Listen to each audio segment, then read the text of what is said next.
must dismantle the fear of the other and replace it with a narrative of unity, dignity, and shared progress. For all these reasons, it is of utmost importance that we all mobilize as progressive forces in unity around the world. We need to reinvigorate the global progressive movement, one that is driven by the belief that a better world is possible. For us to succeed, it is essential to deepen our links with all players like-minded around the world. And together we can build a common narrative and have a common voice to face this fragmented world that lies ahead. Yesterday was the 80th anniversary of the liberation of my country, of Italy, from the Nazi fascist occupation. We must never forget the sacrifice of the lives of the resistance movements in a country like Italy. Their sacrifice is what allowed the generation afterwards, like mine, to enjoy a system where human rights, freedom of speech, democratic practices are possible. There are forces in this world that are trying to push us to forget that sacrifice or to minimize it. We shall never allow this to happen. And the best way to do it is to unite ourselves under the leadership of leaders like Rahul Gandhi and all the leaders of our parties to make our voice heard in every region of the world.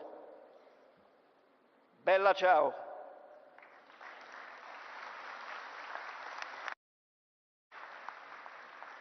Thank you so much, Giacomo Filibeck, ladies and gentlemen. Mr. Giacomo Filibeck is the Secretary General, Party of European Socialists. And yes, moving forward to our next distinguished international leaders here on stage, I request all of you to kindly please limit your speech to 2 minutes maximum because we are running short on time. I now request, yes, Mr. Bert Koenders to please step forward. Mr. Bert Koenders, former Foreign Minister, to address the gathering.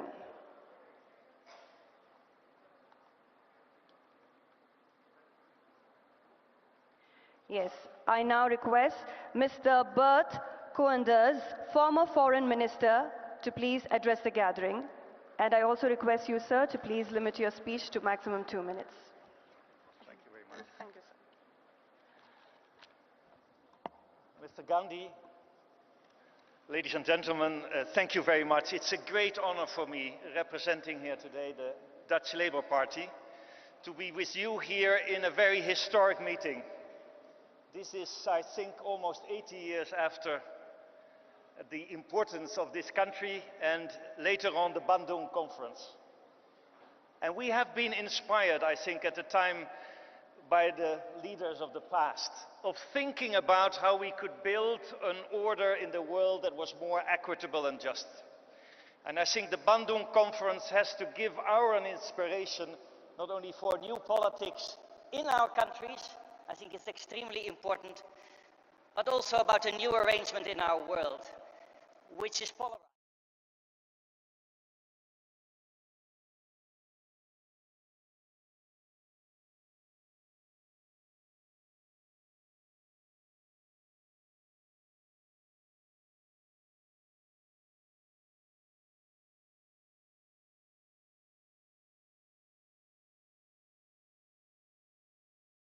Coming back, inspired by your party, as a force for the Progressive Alliance to work on a new deal between the South and the North. India can be in the lead, Europe can be in the lead. we need a real deal for respectful multilateralism, not only in terms of justice and human rights. I think it's absolutely key. It was just mentioned. Thank you very much. We're in a time of repression, of respect of human rights. Never have been so many people and journalists being killed around the world, but it's also about an equitable economic order. And I think in that respect, the big announcement we are going and have made today on a new beginning for international justice should lead to concrete action. And thank you very much, all of you, in this great city of Hyderabad, to create a new Bandung. A Bandung worldwide with respect for each other, respect for human rights and international justice. Thank you very much.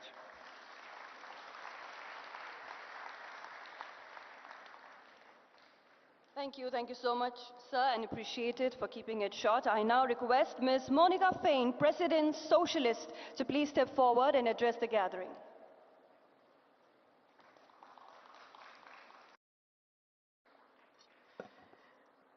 Buenas tardes. Gracias al gobierno de Telangana, gracias a la Alianza Progresista, señor líder de la oposición Rahul Gandhi.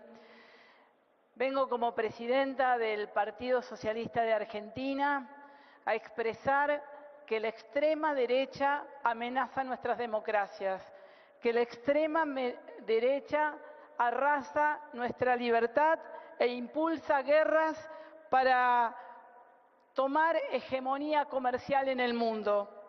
La extrema derecha desprecia nuestras instituciones y genera violencia y odio.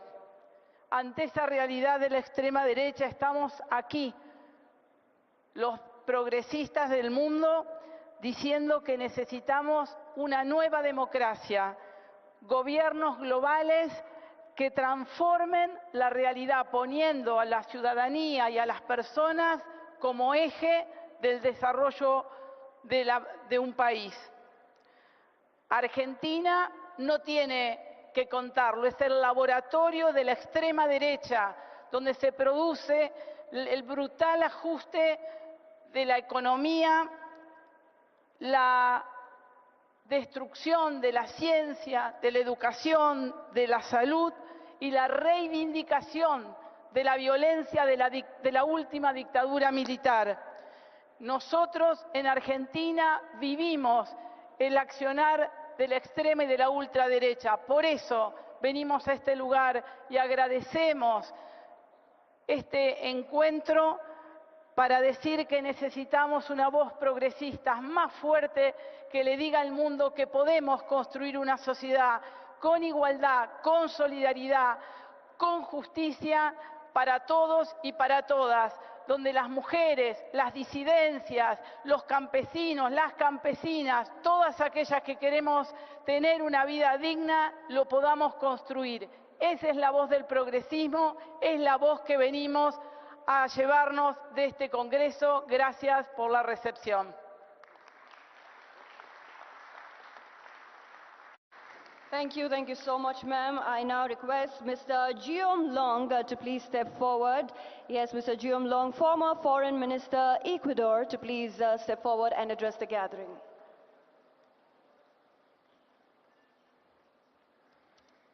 Thank you very much. I'd like to thank the government of Telangana for its very generous invitation, thank the Congress Party for hosting us, and thank the Progressive International. Thank you, Varsha, for bringing such a great delegation of 12 countries. It's a real honor for us to be here. And of course, I'd like to express my heartfelt condolences to the people of India, my sincere solidarity for the terrible, tragic attack that occurred this week in Kashmir. This is 70 years since the Bandung conference, this week. And in the very little time I have, I would like to ask the following question.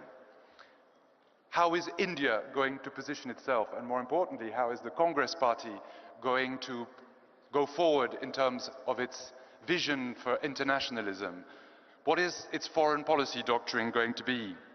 We've heard here that we're facing a unique historical moment. We're facing the onslaught of exceptionalism, what I would call a reactionary international, which of course we have to contest, we have to fight through a progressive internationalism. This requires collective action against divide and rule, against the race to the bottom, which is often privileged by this emphasis on bilateralism, the bilateralism of the deal, whether it's an artful deal or not an artful deal. the bilateralism in order to maintain asymmetry, often between global north powers or superpowers and global south countries. A progressive project must have an international project at its core. And this is a crucial element because in this conference here and this morning, we've heard many wonderful policy initiatives. This morning we were in there was a great workshop on how new laws for gig workers have been introduced, first in Rajasthan, then in Karnataka, and now very soon in Telangana, and we celebrate this. And there are all sorts of fantastic domestic policies that have been proposed here. What about international policy?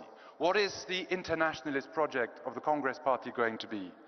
Is it going to be the legacy of this wonderful picture of the Bandung Conference 70 years ago this week with Nehru, Nkrumah, Nasser, Sukarno and Tito? Or is it going to be an India that is just used as a bulwark of the West against China?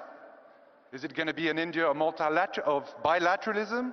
Or is it going to be an India of multilateralism, of collective action? An anchor in the global South to fight some of the great abuses of the current system of international governance we are often victim to. The Indian National Congress is heir to the historic legacy of Bandung. In Latin America and in the global South, it is this legacy from this party we most admire. It is this legacy from this party that I teach my students. What is it going to be? A Congress party from the global South? A Congress party seeking to harness collective action? A Congress party going back to its non-aligned roots? We heartily hope so in Latin America and the global South, and we encourage you all to follow this path. We need a genuine, not a vacuous, not a tokenistic commitment to the struggle for the democratization of the international system that serves the needs, the interests, the rights of the world's majority. The Congress Party is called to play this role. Thank you very much.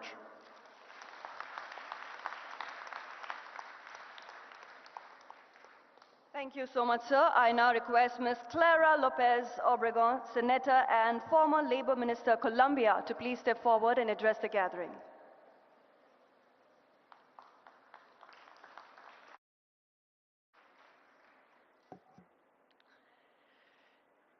Colleagues from the progressive forces of the world over, Mr. Rahul Gandhi, your words with that meaningful lesson of replacing or confronting the new politics of hate with the politics of love is the right way forward. In Colombia, our president, Gustavo Petro, too, has the politics of love and has life at the center of all his preoccupations.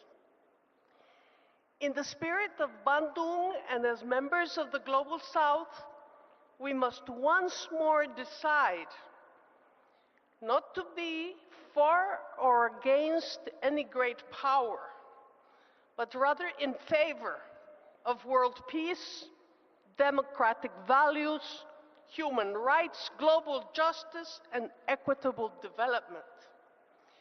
May the Bharat Summit signify the unity of all progressive forces with the common goal of social justice in a world that once more faces the East-West divide and the challenges of intolerance, terrorism, and genocide, which we wholeheartedly condemn and express our solidarity for the happenings recently that have affected India and the world over.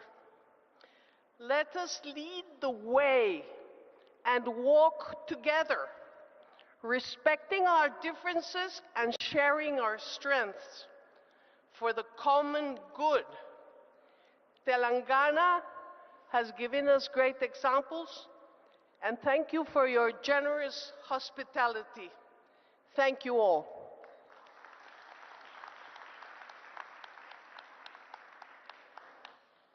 Thank you so much, ma'am. I now request Mr. Jorge Tayana, former Foreign Minister, Argentina, to please step forward and address the gathering.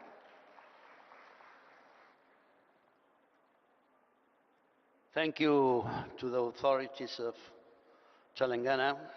Thank you, Rahul Gandhi, to be here for your address and for support this initiative, and to all the people that are here. Of course, we support and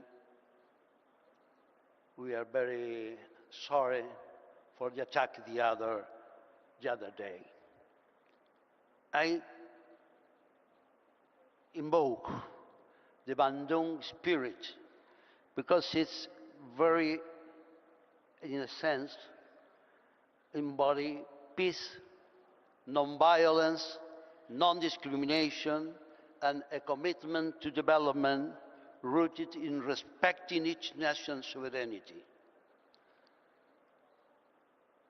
We stand before a world in transition, where the relationship between nation states is being fundamentally changed.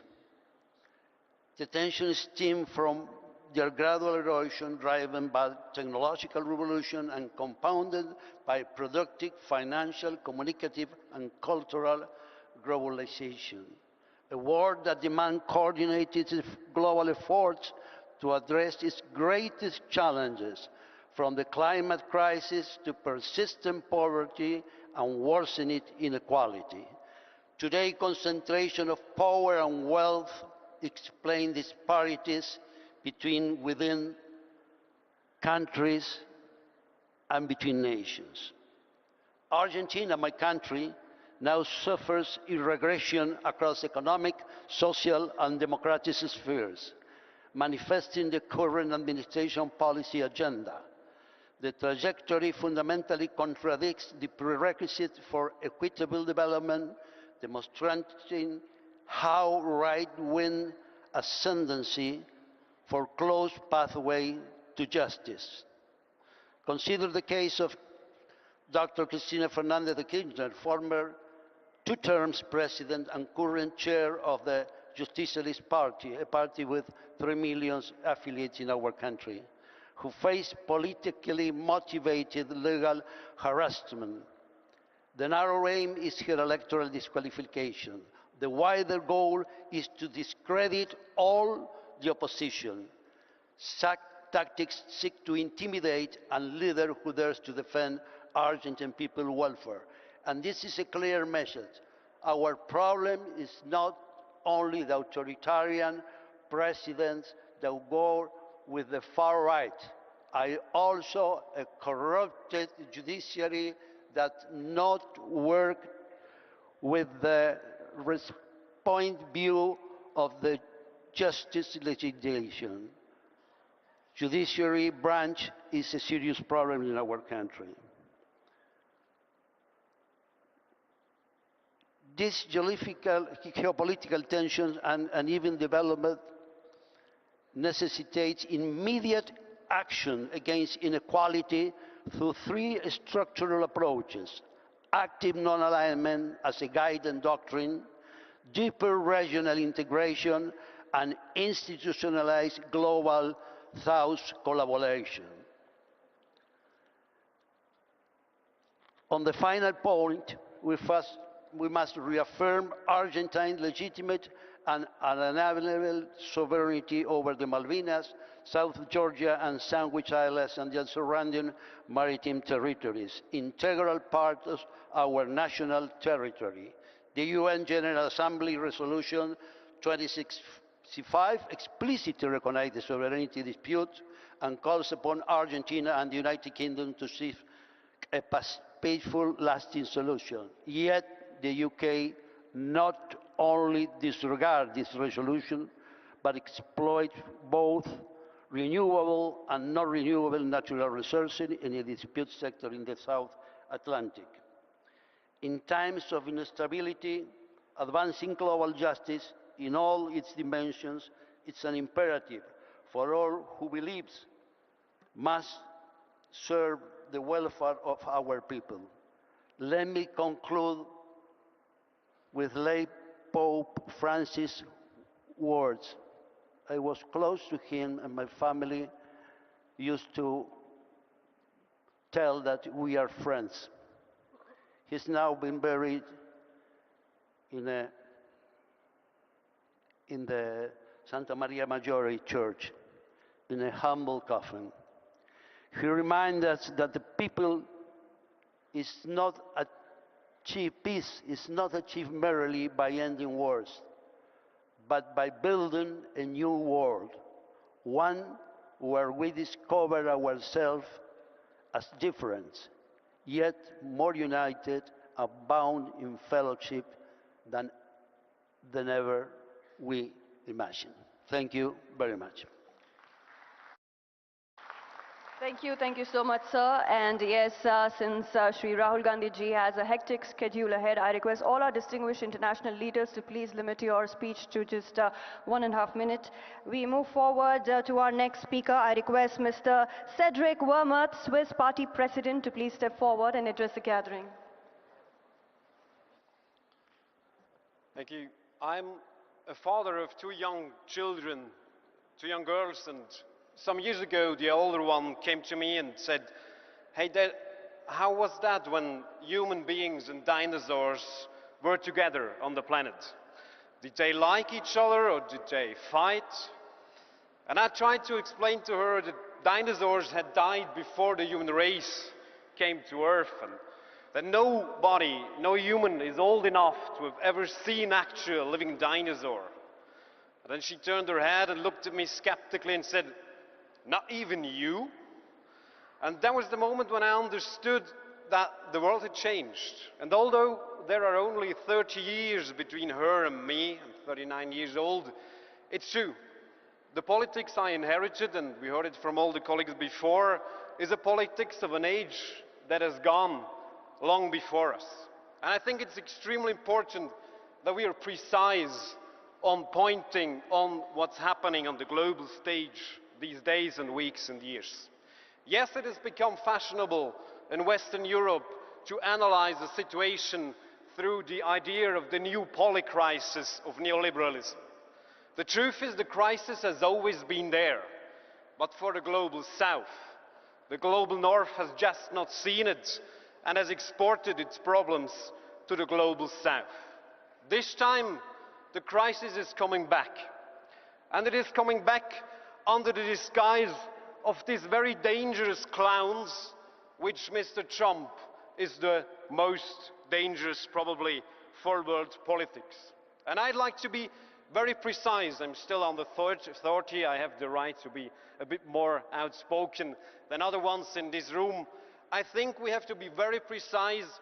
There is a new coalition of a neo-fascist project and of class war by global billionaires who try to exploit nature and human beings even more than before, or as the ITUT points it out, a coup against democracy and everything we have been fighting for in the last 50 or 70 years.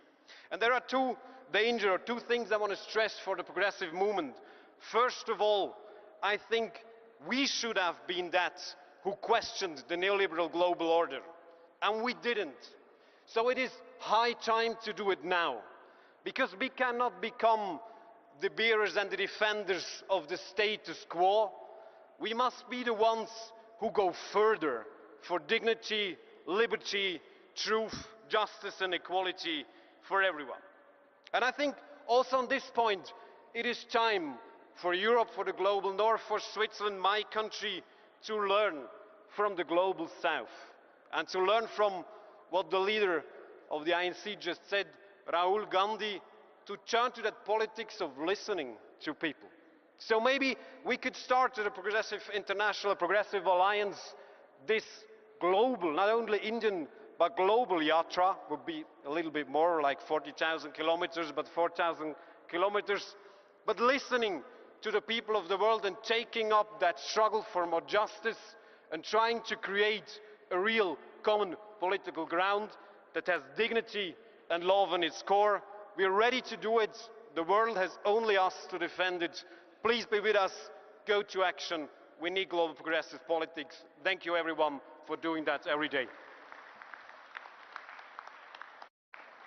Thank you so much. We move forward. I now request Mr. Martin Ziguele, former Prime Minister, Central African Republic, to please step forward and address the gathering.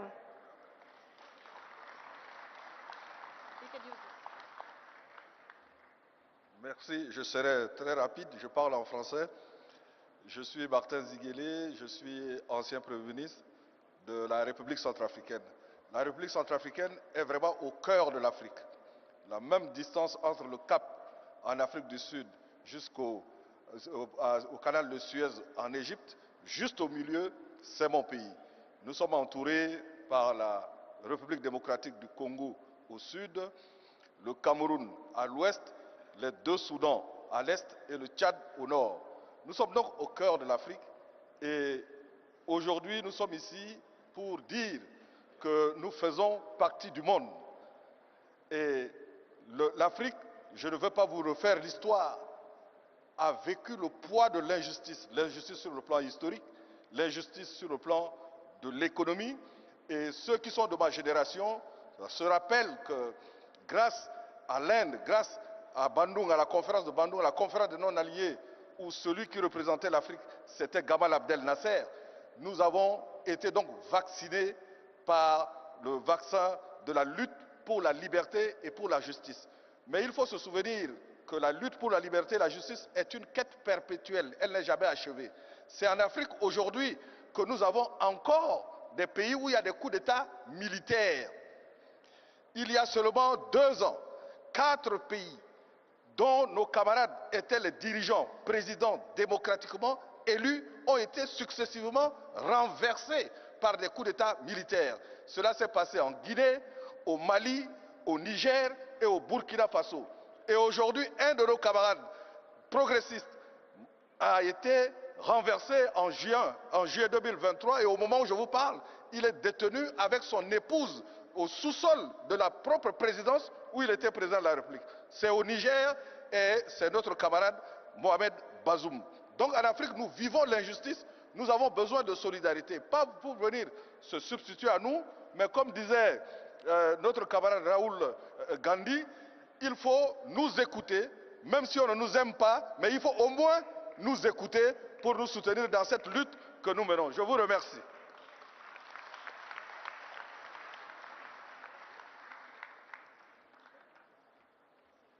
Merci. And yes, ladies and gentlemen, we now move forward to launching, yes, the Hyderabad resolution.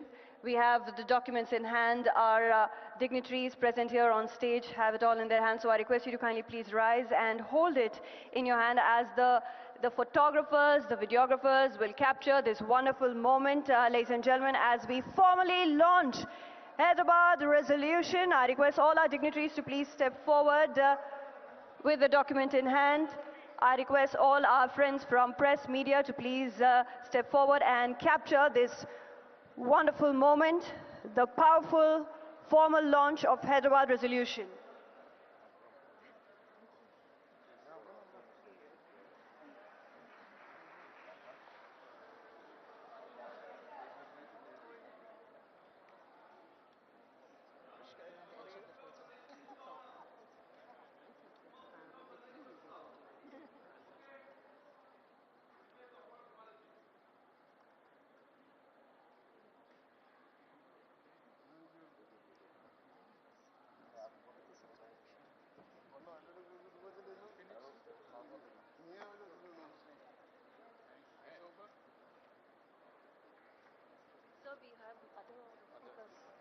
Yes, my dear friends, I request you to please be seated as we have our other distinguished international leaders still to talk to us. I now request His Excellency Hipólito Mejia to please step forward. His Excellency Hipólito Mejia, former President, Dominican Republic. I request you, sir, to please step forward and address the gathering. And yes, ladies and gentlemen, we still have many speakers on, and we'll also be looking forward to the vote of thanks. Thank you. Yes, ladies and gentlemen, request you to please be seated. Please be seated. We have our distinguished speakers. Yes, my dear friends, ladies, please settle down, be seated. We have our distinguished speakers who will be talking to us. We have 5 more international leaders speaking to us.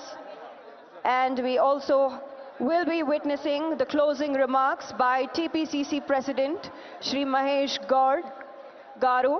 So I request you to please remain seated.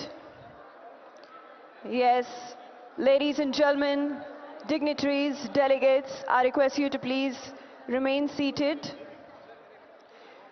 We are continuing with our international leaders delivering their speeches, and we also have the closing remarks to be said by TPCC President, Shri Mahesh Garu. So I request you to please remain seated. I request His Excellency Hipólito Mejia, former President, Dominican Republic, to kindly please address the gathering.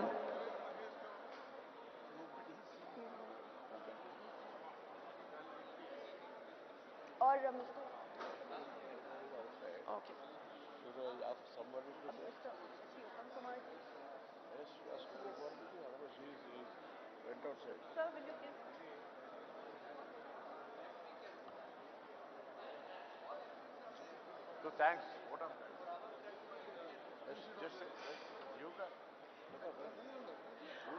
Yes, I now request our Minister, Shri Uttam Kumar Reddy Garu, to please propose the vote of thanks.